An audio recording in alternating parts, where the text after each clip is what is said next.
दूर से गाने की आवाज सोनी के कानों तक पहुंच रही थी और वह इसे सुनकर रोती हुई अपने अतीत के गलियारों में होती जा रही थी। यह गाना उसे और उसके प्यारे पति अविनाश को बहुत ही ज्यादा पसंद था। बहुत लंबा तो नहीं, परंतु एक छोटा सा यादगार रास्ता दोनों ने एक साथ तय किया था। घर वालों की मर्जी के खिलाफ शादी की थी। सोनी बचपन में एक बार विधवा हो गई थी और अब फिर से विधवा थी। उसे तनिक भी याद नहीं कि कब उसका विवाह हुआ, कब वह सुहागन बनी और कब विधवा भी हो गई। सोनी की कहानी कुछ इस तरह है। गांव से 10वीं पास करने के बाद घर में बाबूजी का फरमान जारी हुआ कि अब आगे पढ़ने की जरूरत नहीं, चूल्हा चौका करके सोनी घर के कोने में पड़ी रहेगी। एक विधवा स्त्री की यही तो विडंबना है। लेकिन बड़े भाई जो कि फौज में थे, उन्होंने सोनी को पढ़ाने का बीड़ा उठाया।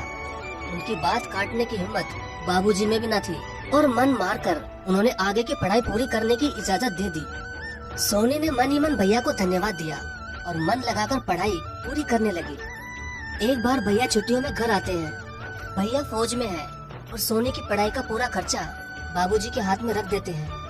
अब कॉलेज का आखिरी साल था। सोनी जोर शोर से पढ़ाई कर रही थी कि अचानक किसी ने जोर से बाहर के दरवाजे की कुंडी खड़खड़ाई और फिर भैया की आवाज आई।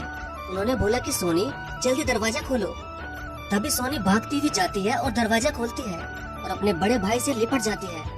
तभी अचानक उसकी नजर भैया के साथ खड़े फौजी पर पड़ी और वह छिटक कर अलग खड़ी हो गई। भैया ने परिचय करवाया कि यह अविनाश है। फिर तीनों घर के अंदर आते हैं। अम्मा खाने पीने की तैयारी में लग जाती है और सोनी अपने कमरे में पढ़ाई करने चले जाती है।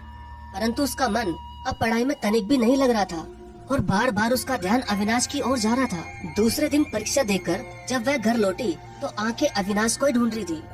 अविनाश को भी इस बात का एहसास हो गया था कि सोनी उसे छुप छुप कर देख रही है। एक सप्ताह कैसे बीत गया पता ही नहीं चला। भैया से भी यह बात छिपी नहीं रही।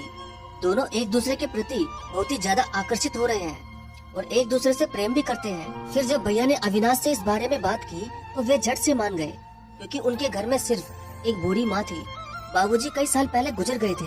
भैया ने फिर अम्मा बाबूजी से इस बारे में बात की तो बाबूजी झटक गए, क्योंकि सोनी बाल विधवा थी और अविनाश भी उनसे नीची जाति के थे। अम्मा बाबूजी ने अब घर में बहुत ही ज्यादा बवाल कर दिया था और वह दोनों बिल्कुल भी नहीं मान रहे थे। अब भैया के पास एक ही उपाय बचा था कि वह चुपचाप पास वाले गांव के मंदिर में दोनों को लेकर गए और शादी करवा दी। विदाई के समय भैया से लिपटकर सोनी खूब रोई। माँ और पिताजी के बिना सोनी को शादी करना बहुत ही अजीब लगा, लेकिन वह बचपन में विधवा हो गई थी, इसलिए अब वह अभिषेक को नहीं खोना चाहती थी। उसने मन ही मन मंदिर में माँ और पिताजी के हाथ जोड़कर उनसे माफी मांग ली और अविनाश के साथ अपने ससुराल चली गई। फिर एक बेटे के जन्म होने के बाद सोनी अपने पति के साथ मायके आई तो उसके अम्मा और बाबूजी भी सब कुछ भूलकर उसे गले से लगा लिया। इसके बाद सोनी की एक बिटिया भी हुई। बिटिया जब 2 साल की थी तो हमेशा की तरह इस साल भी अविनाश जी छुट्टियों में घर आए हुए थे। अभी 2 ही दिन बीते थे कि तार आ गया कि सीमा पर जंग छिड़ गई है। सभी फौजी तत्काल ड्यूटी पर लौटे। न जाने सोनी को इस बार भी ऐसा क्यों लग रहा था कि वह अविनाश जी को अंतिम बार विदाई दे रही है। अविनाश जी चले गए मातृभूमि की रक्षा करने के लिए। 1 हफ्ते बाद भैया आते हैं। सोनी पूछती है अविनाश जी को कहाँ छोड़ा है, वह कहाँ रह गए। भैया कुछ नहीं बोल पाए, उनकी आंखें दबदबा गई। सोनी समझ गई, परंतु वह एक बार भी न रोई, क्योंकि देश पर मर मिटने वालों की पत्नियां कभी भी विधवा नहीं होती, वह तो सदा सुहागन रहती है। अब सोनी दिन रात अविनाश के लिए तड़पती रही, लेकिन जाने वाला कभी वापस नहीं आया।